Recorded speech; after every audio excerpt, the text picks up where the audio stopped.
하나님 말씀 창세기 2장입니다. 창세기 2장 1절에서 4절까지 말씀 교독합니다. 1절 말씀 제가 먼저 받들어 봉독드립니다.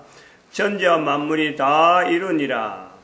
하나님의 지으시던 일이 일곱째 날에 이르되 마치니 그 지으시던 일이 다하며 일곱째 날에 안식하시니라.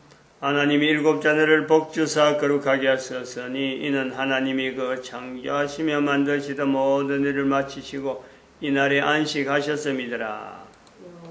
너희가 하나님의 성전인 것과 하나님의 성령이 너희 안에 거하시는 것을 알지 못하느냐.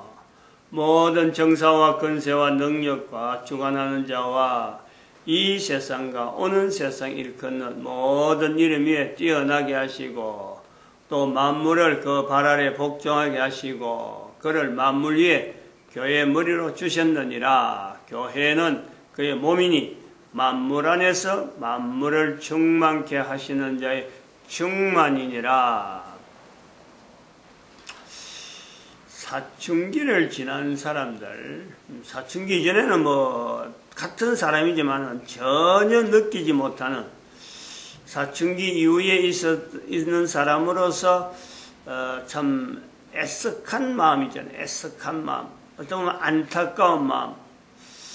또 그것은 나중에는 또 참 후회가 되어지는 마음. 이런 내용들이요. 간단하면은 참 그렇게 중요하지 않을 적에는 좀 안 됐다 하는 정도로 나가는데 후회 막급하다 할 정도로 되어지는 것이 있잖아요. 그것은 오해입니다. 오해. 오해하지 않았더라면은, 바로 알았더라면은 하는 그런 내용이 있잖아요.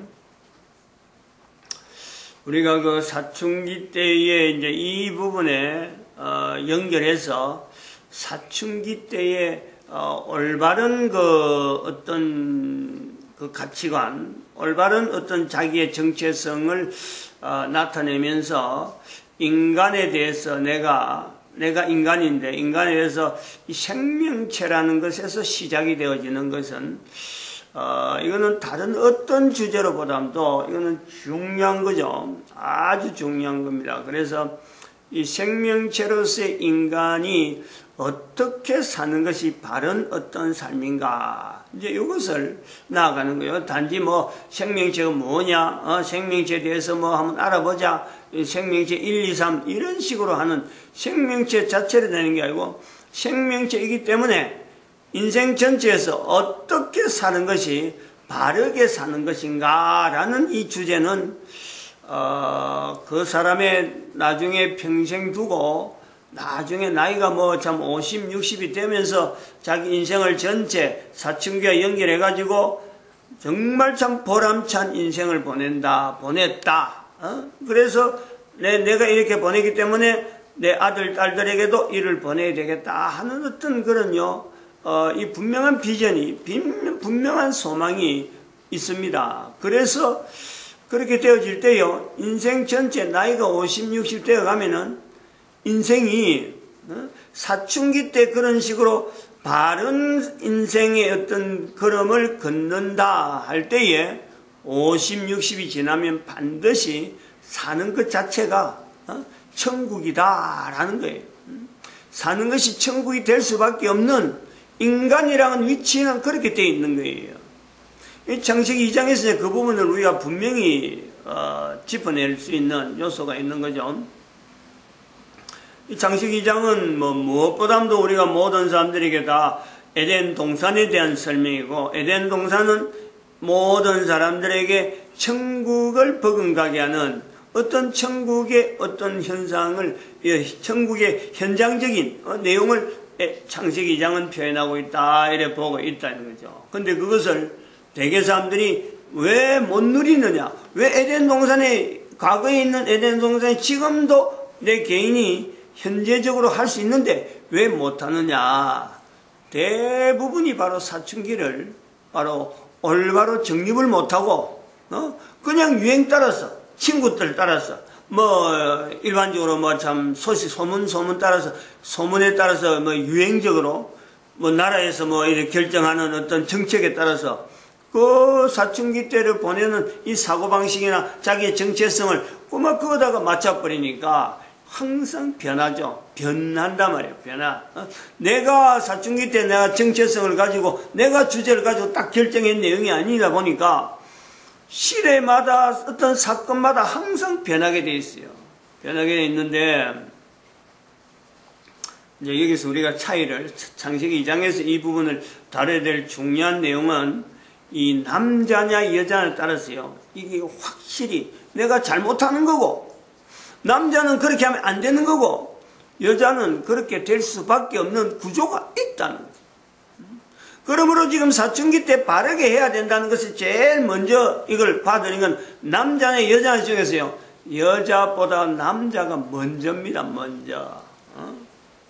그런데 우리 상황이 남자들로서 중심이 되어 온 것처럼 보이는 인류사회 전체에서 남자들을 가지고 남자 자체가 과거에 있던 남자의 걸음에서 어느 누구를 모델로 해서 참 바른 그 사춘기를 나타내는 예를 들어서 제가 말씀드렸으면은 산길 중에서 바위길을 걷는데 그 길이라고 하는 것 자체가 얼마나 위험한데 그게 전곡점을 찍어줘야 되는 그런 것이 필요한데 개인이 바른 그 바위 저는 뭐 일주일에 한 번씩마다 늘 그거는 뭐 당하는 일이기 때문에 이거는 뭐 굉장히 나름대로 어느 누구보다도 이런 그 설명에 이런 상황에 대한 설명은요 아주 많이 경험을 실질적으로 하는 거 일주일마다 하는 거죠. 그럼 미끄러지지 않고 전곡점을 딱 찍어줘야 되는 건데 남자들을 가지고 남자들을 전곡점으로 하는 걸 우리가 이야기한다 할 때는요 거의 없습니다. 남자들은 그걸 바라질 않은 거예요. 그런 것을 남자들이요 지향을 하질 않아요. 왜냐하면 내 힘으로 얼마나 살아간다는 거지. 구태여 뭐 참 사춘기에 대해서 내가 뭐 꼭 이리 해야 된다 이런 것을 필요성을 못 느낍니다. 안 느끼는 거예요. 자기 힘만 믿고. 그러므로 뭐 좀 영웅혹을 뭐 이런 것에 대해서는 뭐 듣고 아 나도 그런 것처럼 옛날에 누구처럼 지금의 내다 라고 이런 식으로 장담을 하는데 과거의 사람을 모델로 두는 일은 진짜 잘 안 한다니까. 근데 그것도 한편으로는 어떻게 보면은 대부분 사람들이 남자니까 대부분 사람들이 이렇게 저 모델로 제시하는 건 남자단 말이에요. 그런데 이제 이런 부분에서 우리가 사춘기 때에 대한민국의 박근혜 전 대통령이라는 위치라고 하는 것은 어떻게 보면 남자를 어떤 겨냥하고 있는 거죠. 그러나 또 한편으로는 그는 뭐 누가 뭐래도 여자이기 때문에 그리고 처녀락하는 레떼를 가지고 있단 말이죠. 공식적으로 뭐 개인이 그 어떤 그 참 처녀 때 어떤 생활을 했는지는 알지 못합니다. 뭐 좀 남자를 만난지 이런 건 알지 못해요. 그런데 사람들이 남자를 만났다라는 이 내용을 가지고 자꾸 부풀리는 이 소문들이 많이 있는데 뭐 그렇다 하더라도 아닐 수가 있지만 그건 소문일 수가 있는데 뭐 그것까지 제가 부인하거나 뭐 그럴 필요는 없어요. 그렇다라도 남자를 경험한 경험이 있다 하더라도 그러나 공식적으로는 처녀란 말이에요. 어떻든 간에. 이런 그 내용은 일단은 그 남자들에게 있어서는 어쨌든 간에 지금까지 남자를 거부하는 그 위치에 있는 사람으로서는요 이거는 절대적으로 받아들여야 되는 어떤 요소죠. 남자들에게는 그렇단 말이에요. 남자들의 모델을 거부하는 남자들의 속성에 따라서 속성에 의해서 여자를 모델로 한다라고 할 때는 이거는 뭐 남자들에게서는 바로 그 요소 때문에 100% 이거는요 거부하면 안 된다 이거지. 남자를 거부하듯이 이 여자 모델을 거부하면 안 된다 요 요소가 있고 또 한편으로는 여자들의 입장에서 보면은 여자들의 사춘기를 보니 여자들 입장에 보면요 없어요. 그런 모델이 여자들을 내세울 만한 모델이 인류 모델로서 여자를 내세울 만한 모델이 없단 말이에요. 그런 부분에 있어서 여성의 어떤 그 여러 가지 여러 가지 남자들이 알지 못하는 내용을 가지고 여성들의 그 어떤 여러 가지 질곡적인 어떤 설명들을 나타내 줄 수 있는 적어도 모델이 있다는 것은요, 여자들로서는 이거는 거부할 수가 없는 거죠.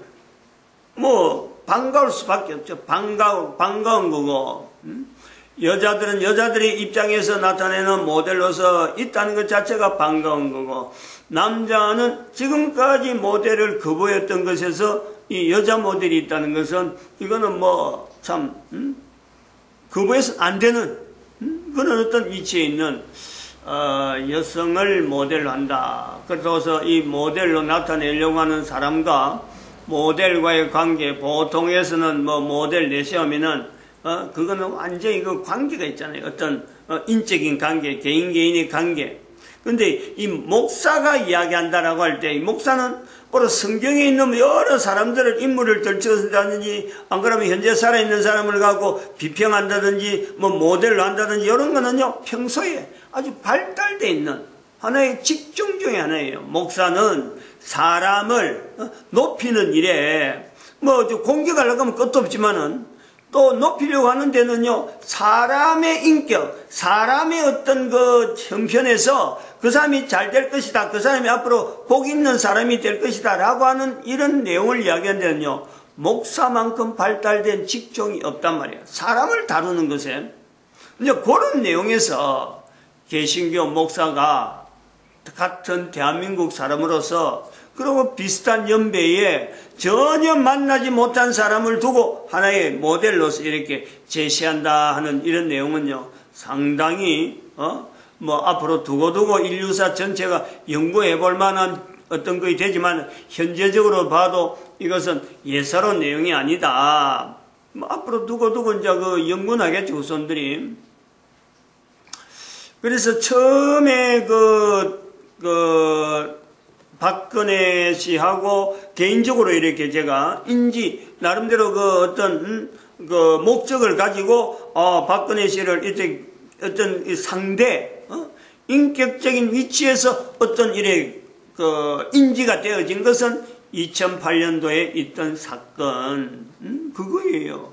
그거 외에는 뭐 앞에도 없었고 뭐 아무런 어떤 것이 없는 거죠.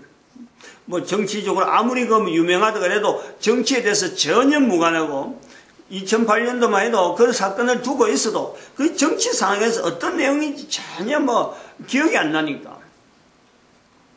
근데 그 2008년도라고 하는 이 연대를 개인적으로도 그 놓치지 않는 이유가, 그때 이후로 지금까지 금오산에 매주 한 번씩, 매주 일주일 만에 한 번씩 꼭 기도하러 우리가 그 해에 나중에 그 동굴을 만들었어요. 동굴을. 그리고 지금도 금오산에 가면 개인적으로 금오산 관리위원들이 거기 도립공원인데 거기에 개인적으로 제 이름으로 어떤 장소는 누가 했다. 처음부터 그걸 알고 있는 거예요. 동굴 만드는 거라든지 이런 거 다 그 사람들은 신고도 하고 여러 가지 있었기 때문에 동굴에 대해서 그쪽에서 일어난 일은요, 항상 저하고 연결되어 있는 거로 개인적으로 지명도가 있다니까.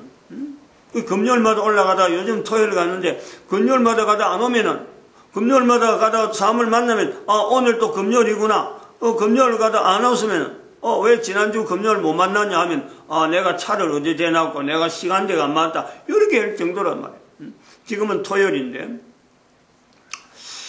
근데 그리고 2008년은 뭐 연락이 없으니까 잊어버렸어요. 잊어버렸는데 2012년이 돼가지고 계속해서 2012년을 지금 이야기합니다만은 2012년은 또 다른 데로 뭐 참 여러 가지 계획이 있어서 막 진행했어요. 무슨 일이 있는지 뭐 정치가 어떻게 돌아가는지 모르는 거죠. 근데 2012년 어느 날 밤이죠. 어느 날 밤 꿈을 꾼 거예요. 꿈을. 꿈에 뭐 개인이 꿈을 꿀 수는 있지만은 그 꿈은 제가 아주 특별해서 잊어버리지 않아요. 꿈에 어떤 여인이 저한테 다가와서 하는 이야기가, 저 박근혜인데요 이라더라. 박근혜인데요. 자기 이름을 자기 입으로 이야기해요. 내가 저 박근혜인데요. 자기 집이 우리 집 위에 2층으로 했는데 자기가 우리 위에 산다는 거지. 2층에 사는 박근혜네요. 이라는 거예요. 그러면서 자기 집의 천장에서 소리가 너무 나가지고, 내보고 좀 조치를 좀 해달라는 거죠. 천장에서 소리가 나서 잠을 못 자게 살 수가 없다. 이래요. 살 수가 없다. 그래서 꿈에서, 박근혜는 대통령인데, 진짜 언뜻 생각해. 대통령인데, 왜 내한테 부탁을 해? 대통령인가? 그때 정치인. 주변에 사람이 많은데, 그때 그런 거예요. 대통령이 안 됐고. 주변에 사람이 많은데 왜 내한테 부탁해? 이런 언뜻 생각이 딱 그때 지나가는 거예요. 그러면서 2층에서, 지붕에서 소리가 나면 그러면 아마 치들이 들끓는가 본데 내가 조치해 줄게. 대답은 그래 한 거예요. 내가 조치해 줄게. 대답은 그래 했단 말이에요. 그래 깼어요. 아무것도 없었어. 2층이 어디 있어? 누가 그때 우리가 4층으로 내려온 나한테 관계니까 아마 5층, 우리는 4층에서 5층 생각을 하면서, 그 정도를 했고, 꿈은 어쨌든 간에 자기가 위층에 있는 박근혜라 이야기하면서 천정에 소리가 많이 난다. 소리 좀 나지 않게 해달라. 이 말이죠. 근데 내가 할 수 있는 일이 없잖아, 실제로는. 근데 상황을 보니까, 정신을 차려서, 나름대로 정치적인 상황을 이렇게 쭉 보니까, 그 해에 대통령 선거가 있는 해라, 대통령 선거. 물론 이미 다 알려져 있는 상황이지만, 제가 새삼스럽게 대통령 선거하는 데에, 참 내가 소문을, 소리 안 나는 일을 할 일이 뭐가 있느냐. 그거 생각을 하는 거죠. 그래 하다가, 그 생각이 깊어지니까, 뭔가 확인해야 되는 거고, 뭔가 관계는 있는 거고, 2008년도엔 그것도 생각나고 해서, 이건 뭔가 연관성이 있는데, 할 일이 없는 거지. 할 수 있는 일이. 그래서, 고민하면서 이제 기도는 일주일에 한 번씩 기도는 하니까, 기도를 하고 있는데, 2012년, 그때 12월이었는데, 12월. 근데 그 달이 선거일이고, 12월 19일이 선거일인데, 12월 첫 주 금요일인가 둘째 주 금요일날 내가 이제 금호산을 가는데, 그때 여론조사를 하는데 보니까, 박근혜가 엄청나게 떨어지고 위험한 어떤 요소가 있더라고. 그래서, 이거 산에 올라가서, 참, 오늘은 좀 기도를 좀 뭔가, 박근혜를 위해서 좀 기도를 해야 되겠다. 마음이 이제 좀 급했었거든요. 그래서 빨리 가서 이 기도 시간을 좀 길게 해야 되겠다. 그래서 가는데, 찾기를. 빙판길이어서, 잘 안 가는데, 빨리 가야지 하는 걸 하고 또 속도도, 보통 때 내는데, 가다가 차선을 바꾸는 일이 생겨갖고, 차선을 바꾼다고 딱 핸들 돌리니까, 이게 빙판길이라. 완전히 차가 말이야. 진행도에서 저 반대편 차고 싹 들어가는 거죠. 들어가는데 상대편 차에서 딱 오는데 보니까 차가 두 대가 간격을 두고 오는 거죠. 그래서 한 대는 분명히 이건 피하겠다 하는데 나머지 저쪽으로, 두 번째 때는 저게 부딪히겠다 하고 하는데 차 사이로 차가 싹 들어가고 한 바퀴 휙 도는 거죠. 그러니까 180도로 돌고 180도 돌고 저쪽 방향으로 인도 쪽으로 딱 차가 부딪히면서 차가 인도하고 부딪히면서 차가 섰는데 차 사이로 지나가는 거예요. 차 사이. 상대 차도 조심조심 오면서 오다가 내가 그러니까 자기도 어떤 방어가 없는 거죠. 나도 방어 없는데 그냥 도는 거지 길에서. 근데 사고는 안 났어요. 그리고 차는 딱 멈춰선 거예요. 그 사건이 어찌 보면 내로서 할 수 있는 박근혜 씨를 위해서 대통령 선거 이런 데서 할 수 있는 것은요, 그게 마지막이야. 근데 그거 갖고 소문, 이렇게 소리 안 나는 그거에서는요, 내가 할 일이 없었어. 그래서 걸어서 끝내고 세월이 지나는 거예요. 2012년에 대통령 선거 있는 그 해에 그 달에 차 한 번 가다가 금호산 기도하러 가다가 차 안 받고 돌아온 그거 그거 뭐 아무도 기억 안 하잖아요. 누가 알겠어요, 그거. 차 운전하는 사람들도 사고 안 나기 때문에 그냥 한번 봤다 정도지. 근데 그거는 내한테는 어마어마한 사건이잖아요. 그 사건이.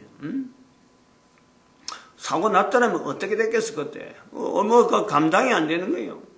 근데 이제 그날 기도를 마치고, 그 해에, 12월 19일 날 선거하는 걸 또 봤는데,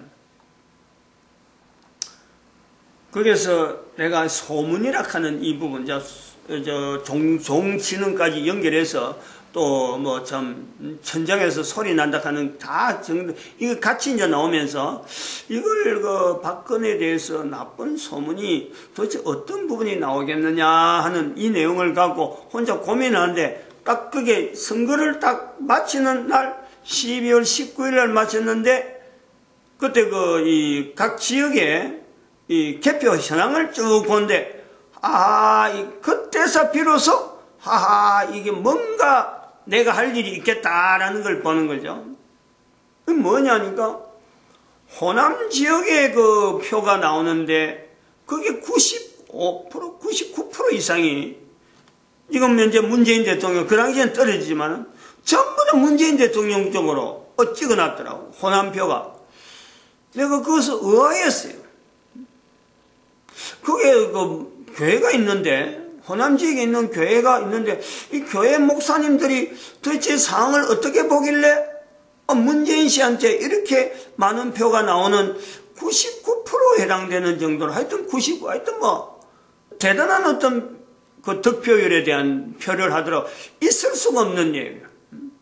그런 정황의 정치인 전혀 몰랐기 때문에 그 부분이 딱 눈에 띄면서 이상하다. 그때부터 제가 호남 지역에서 있었던 어떤 그 5.18 사건이라든지 거기서 정치적으로 현안되어지는 여러 요소하고 그 내용하고 왜 이 문재인 씨가 그 호남 지역에 이렇게 득표가 많은 이 상황이 되어질까?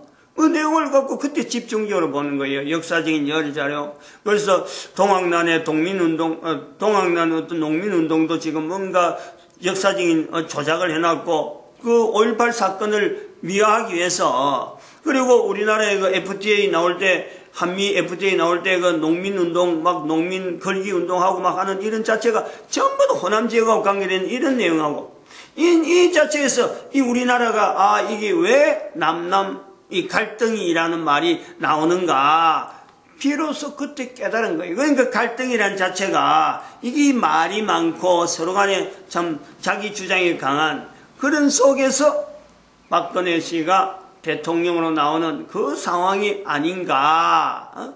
그 당시에는 그 정도 2012년 지나서 한 몇 년 동안에는 그 내용에 내가 할 수 있는 일은 이 부분을 바로 잡아주는 거다. 그래서 그에 대해서 역사적인 부분, 문재인 씨가 관계된 것, 박근혜하고 관계된 것 이런 내용에서 어떤 조명을 나름대로 해보는 정도로 그래서 설교에 가끔씩 그런 내용을 언급하는 그 내용이 제가 이제 끝나는 거로 저는 본 거죠.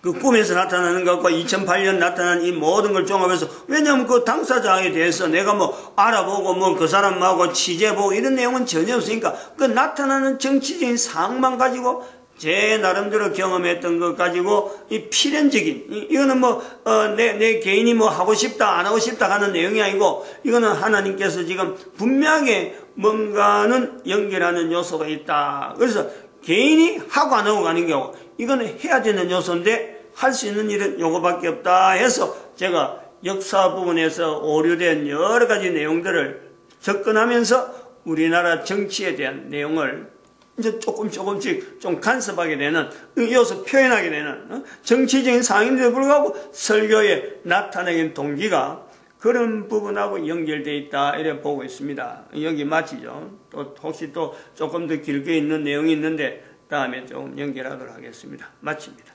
기도드립니다. 할렐루야 함께 하심에